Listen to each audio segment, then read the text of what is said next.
त्रिबंध प्राणायाम आपकी शारीरिक सभी प्रॉब्लम को 15 दिन में ही नष्ट कर देगा। अगर आप त्रिबंध प्राणायाम को लगातार 3 महीने तक करते हैं तो आपके शरीर के सभी नाड़ियां शुद्ध हो जाएंगी, आपके शरीर में स्थिरता और मस्तिष्क में तीव्रता आ जाएगी। तो आइए जानते हैं हम त्रिबंध प्राणायाम कैसे करते हैं। सिद्धासन को लगाकर अगर हम मूल बंध, उड़ियान बंध और जालंधर बंध तीनों बंध को एक साथ लगाते हैं तो इसे ही हम त्रिबंध कहते हैं। और इस तीनों बंध को लगाकर अगर हम प्राणायाम पर ध्यान दें यानी प्राणायाम करें तो इसे ही हम त्रिबंध प्राणायाम कहते हैं। तो दोस्तों आइए हम इसे विस्तार से समझते हैं कि हमें किस प्रकार से तीनों बंध लगाना है और किस प्रकार से हमें प्राणायाम करना है। तीनों बंध और प्राणायाम को समझने से पहले हमें सिद्धासन और योनि बंध के बारे में जानना होगा। आइए पहले हम इसे समझते हैं। योनि स्थान अर्थात हमारे मल द्वार और मूत्र द्वार के बीच वाला स्थान। मल द्वार जहाँ से हम मल को त्यागते हैं और मूत्र द्वार के बीच में 4 अंगुल का दूरी होता है, उस स्थान को ही हम योनि स्थान कहते हैं। आइए जानते हैं सिद्धासन कैसे करते हैं। सिद्धासन करने के लिए आपको अपने बाएं पैर के एड़ी को अपने योनि स्थान से लगाना होगा। लगाने का तात्पर्य यह है कि आप एड़ी पर बैठ जाइए, मतलब एड़ी से योनि स्थान दबा होना चाहिए, सिर्फ स्पर्श हो ऐसा नहीं होना चाहिए। अब अपने दाहिने पैर को बाएं पैर के ऊपर रख लीजिए। याद रखिए आपको बाएं पैर के जंघे पर दाहिने पैर को नहीं रखना है। दाहिने पैर का एड़ी आपके योनि से स्पर्श होना चाहिए। यही स्थिति सिद्धासन कहलाती है। सिद्धासन सभी आसनों में श्रेष्ठ आसन माना गया है। वैसे तो सभी आसनों का अपना अपना महत्व है, परंतु सिद्धासन से हमें सिद्धियां जल्दी प्राप्त होती हैं, इसलिए इसका नाम सिद्धासन है। आइए जानते हैं मूल बंध के बारे में। मूल बंध लगाने के लिए आपको सिद्धासन में बैठ जाना है और अपने गुदा द्वार को यानी जहां से आप मल त्याग करते हैं उस स्थान को सिकोड़ना है। इसे ही हम मूल बंध कहते हैं। आप जितनी देर इसे सिकोड़ कर रख सकते हैं सिकोड़ कर रखिए, आपके लिए लाभकारी होगा। प्रारंभ में लंबे समय तक सिकोड़ के रख पाना मुश्किल होता है, इसलिए आप इसे संकुचन करें, अर्थात सिकोड़े फिर छोड़ दें, फिर सिकोड़े और पुनः छोड़ दें। इस तरीके को आप प्रारंभ में कम से कम 2 से 3 मिनट अवश्य करें।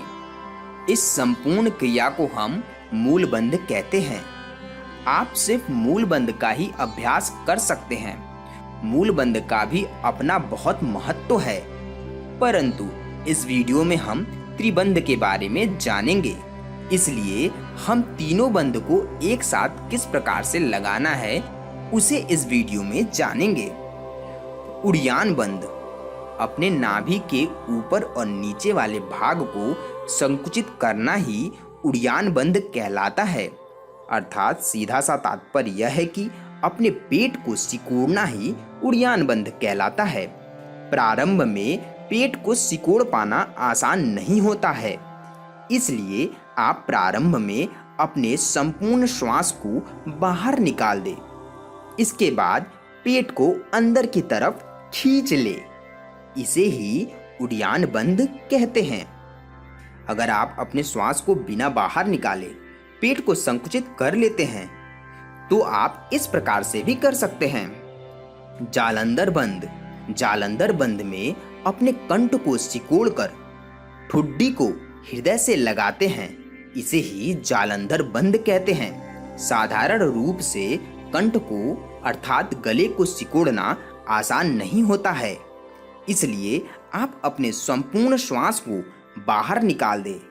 इसके बाद अपने कंठ को सिकोड़ने की कोशिश करें, जिससे कि आप अपने कंठ को सिकोड़ सकते हैं और अपने ठुड्डी को अपने हृदय से लगा दें, यानी अपने हृदय से स्पर्श कराएं। इसी प्रक्रिया को हम जालंधर बंद कहते हैं। दोस्तों, आइए हम जानते हैं कि त्रिबंध अर्थात तीनों बंध को एक साथ कैसे लगाते हैं। सर्वप्रथम आप सिद्धासन में बैठ जाइए। इसके बाद संपूर्ण श्वास को बाहर की तरफ निकाल दीजिए।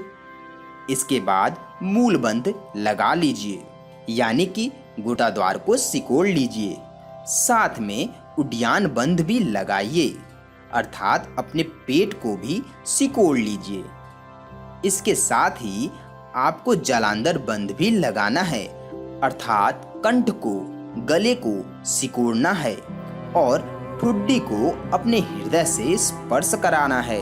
यही तीनों बंध जब एक साथ लगते हैं तो इसे हम त्रिबंध कहते हैं। तो दोस्तों, अब त्रिबंध प्राणायाम में आपको अपने श्वास पर ध्यान देते हुए बंध को लगाना है, यानी सर्वप्रथम आपको संपूर्ण श्वास को बाहर निकाल देना है। इसके बाद मूल बंध, जालंधर बंध, उड्डयन बंध, तीनों बंध एक साथ लगाना है। जब तक श्वास आप बाहर निकालकर रोक सकते हैं, रोकिए। इसके बाद श्वास को पेट में भर लेना है और श्वास को रोकना है। तत्पश्चात मूल बंध, उड्डयन बंध और जालंधर बंध लगाना है। जब तक श्वास को पेट में भरकर रख सकते हैं, रखिए और साथ में तीनों बंध भी लगाकर रखिए। इसके बाद पुनः श्वास बाहर की तरफ निकाल दीजिए। बाहर की तरफ श्वास को निकालकर जब तक रोक सकते हैं, रोकिए। साथ में तीनों बंध को लगाइए। इसी प्रक्रिया को आपको बार बार करना है। तो इसे ही हम त्रिबंध प्राणायाम कहते हैं। दोस्तों, श्वास को पेट में भरकर तीनों बंध लगाना थोड़ा मुश्किल होता है, परंतु अगर आप इसका अभ्यास लगातार करते रहेंगे तो आप श्वास को पेट में भरकर भी तीनों बंध बहुत ही आसानी से लगा सकते हैं। दोस्तों, तीनों बंध हमारे जीवन के लिए बहुत ही महत्वपूर्ण है। इसका चमत्कारी बदलाव आप सिर्फ और सिर्फ 15 दिन में देख सकते हैं। अगर आप 15 दिन इसे बस 10 मिनट भी करते हैं तो आपको बहुत बड़ा बदलाव देखने को मिलेगा। तो दोस्तों, यह था त्रिबंध प्राणायाम के बारे में। आपको त्रिबंध प्राणायाम के बारे में जानकर कैसा लगा, आप हमें अवश्य बताएं। आपको हमारा वीडियो पसंद आए तो वीडियो को लाइक करें। त्रिबंध प्राणायाम के बारे में अगर आपको कोई महत्वपूर्ण जानकारी देनी हो तो आप हमें कमेंट में अवश्य दें, जिससे कि आपका ज्ञान संपूर्ण लोगों में फैल सके। जिन लोगों को इस वीडियो की ज़रूरत है उन्हें आप अवश्य शेयर करें। अगर आप हमारे चैनल पे नए हैं तो आप हमारे चैनल को सब्सक्राइब करके अपना प्यार हम तक पहुंचा सकते हैं। नेक्स्ट वीडियो में मिलते हैं नेक्स्ट टॉपिक के साथ।